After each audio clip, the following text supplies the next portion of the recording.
જો તમે હિન્દુ હોય તો આ વિડીયો પૂરો જોજો, કારણ કે આપણે વારંવાર સાંભળતા હોઈએ છીએ, ટીવી ડિબેટ્સમાં સાંભળતા હોઈએ છીએ, જે નેતાઓ બોલતા હોય એની વાત આવે છે, સ્ટેજ ઉપરથી આગેવાનો બોલતા હોય છે, આપણી આસપાસના ઘણા જે કટ્ટરવાદી લોકો છે, જે પોતાને હિન્દુત્વવાદી લોકો કહે છે, એ બોલતા હોય છે કે હિન્દુ ખતરામાં છે. પણ આજે હું તમને બતાવવા જઈ રહ્યો છું કે હિન્દુ કોનાથી ખતરામાં છે, હિન્દુની રક્ષા કોને કરવી જોઈએ. આજે આ વિડીયો આવ્યો છે બંગાળથી, અને આ કદાચ વિડીયો તમે જોશો ને તો તમારા પગ નીચેથી પણ જમીન સરકી જવાની છે. શું છે આ વિડીયોમાં તેની ચર્ચા કરીશું. નમસ્કાર, હું સમ્રાટ અને તમે જોઈ રહ્યા છો ચક્રવાત.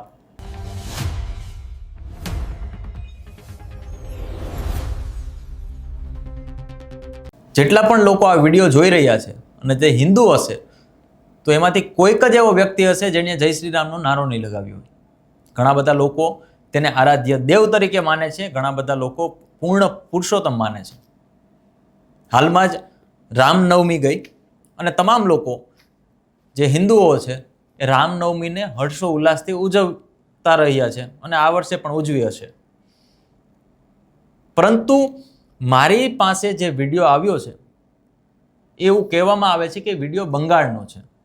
જોકે અમે પુષ્ટિ નથી કરતા, છતાં એ વિડીયોમાં એવો દાવો કરવામાં આવી રહ્યો છે.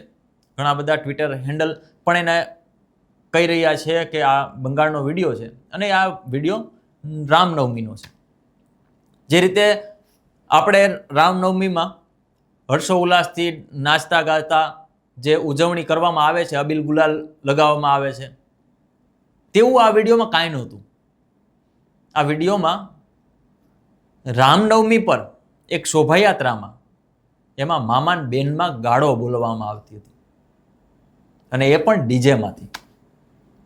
ડીજેમાં ગીત નહોતા વાગતા, ડીજેમાં અશ્લીલ ગાળો બોલાતી હતી.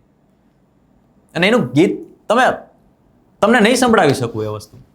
એનું કારણ છે કે અમારા પ્લેટફોર્મની કાંઈક મર્યાદા છે. પરંતુ આ વિડીયોમાં એ જે ગીત વાગી રહ્યું છે એમાં અશ્લીલ શબ્દો તો છે જ, પરંતુ જે નાની નાની બાળાઓ, જે છોકરીઓ છે, જે ડાન્સ કરી રહી છે એ પણ અશ્લીલ છે. આ બધા લોકો ઘણી વખત એમ કહે હિન્દુ ખતરામાં છે, હિન્દુ ખતરામાં. હિન્દુ ખતરામાં કોનાથી છે? હિન્દુ ખતરામાં આનાથી છે. તમે જે સંસ્કૃતિની વાતો કરો છો, તમે જે પરંપરાની વાતો કરો છો, પરંતુ જ્યારે વાત પોતાની આવે છે ત્યારે આ બધા જ જેટલા નેતાઓ છે, જેટલા પણ સંગઠનો છે, એ ચૂપ થઈને બેસી જાય છે. અને એકને પણ ફરક નથી પડતો કે અમારી સંસ્કૃતિ ક્યાં છે, અમારી પરંપરાઓ ક્યાં છે. આ કદાચ વિડીયો જોવો હોય તો તમે ટ્વિટર ઉપર જોઈ શકશો, પરંતુ અમારા પ્લેટફોર્મ ઉપર હું નહીં બતાવી શકું, આ તમને નહીં સંભળાવી શકું. પરંતુ આ જે ઘટના બની છે એ ખૂબ જ દુઃખદ છે. અને કદાચ તમે હિન્દુ હો, તમારામાં અંદર કદાચ કબીર સાહેબનો રામ જાગતો હોય, તો આની પ્રતિક્રિયા કોમેન્ટ બોક્સમાં ચોક્કસથી આપજો કે આ વિડીયો વિશે તમારું શું માનવું છે.